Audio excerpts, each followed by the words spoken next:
characters talk about the world, talk about the fantasy world as if there's nothing unusual about it, and we, from the context of their discussions, figure out, figure out what this world is. So we accept it. This is what it is. Well, we don't actually we don't accept it. It's Bran who has to accept explanations. What we do as readers is we interrogate explanations. Okay. When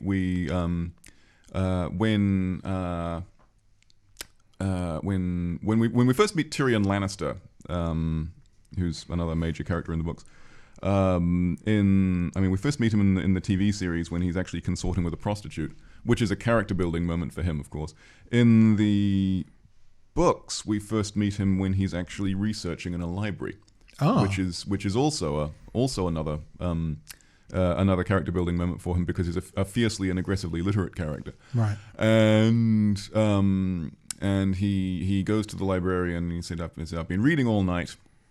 He said, put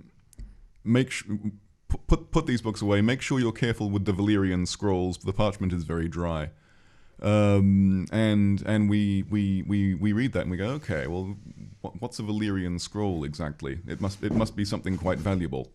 And then from that, after that, we also learn things like we hear characters talk about, and we hear Catelyn Stark talk about her husband's ancestral sword, which is made of Valyrian steel, and she says that she had no love for swords, but she had to admit that a Valyrian blade was beautiful. And we, okay, so there's that word again. Yeah. And then we hear when Daenerys Targaryen's being dolled up for a wedding to Khal Drogo.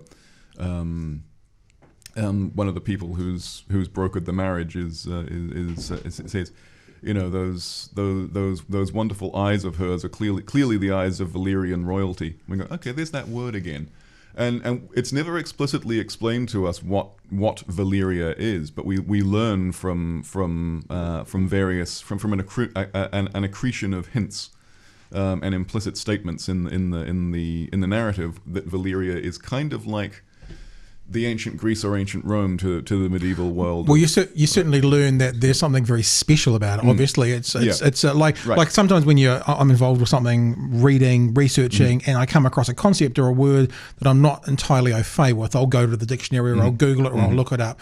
So this would be in that age one of those words. It has weight to it. Yeah, that you would go to the dictionary, but of course there is no dictionary for this. Yeah, of course.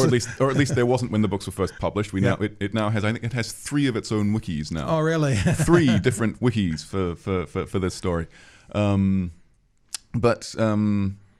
We figure out Westeros and its history and its culture and everything, not by having anyone sit down and talk to us, to talk us through it, but by having people just talk about it as if it's normal. Yeah. And we, from the context of their discussions, work out that yes, Valyria was this vanished civilization from beforehand.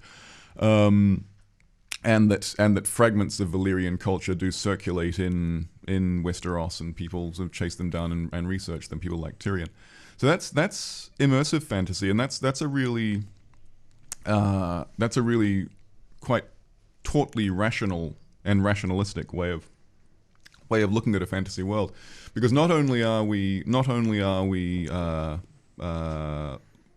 reading rationalizations, Catelyn Stark doesn't usually like swords, but she liked this one because it contained Valyrian steel. That's an argument. That's a rational argument for that Catelyn is presenting for why she finds this sword beautiful. Not only are we reading a series of rational arguments, we are also constructing a rational argument out of those rational arguments for how this fantasy world works.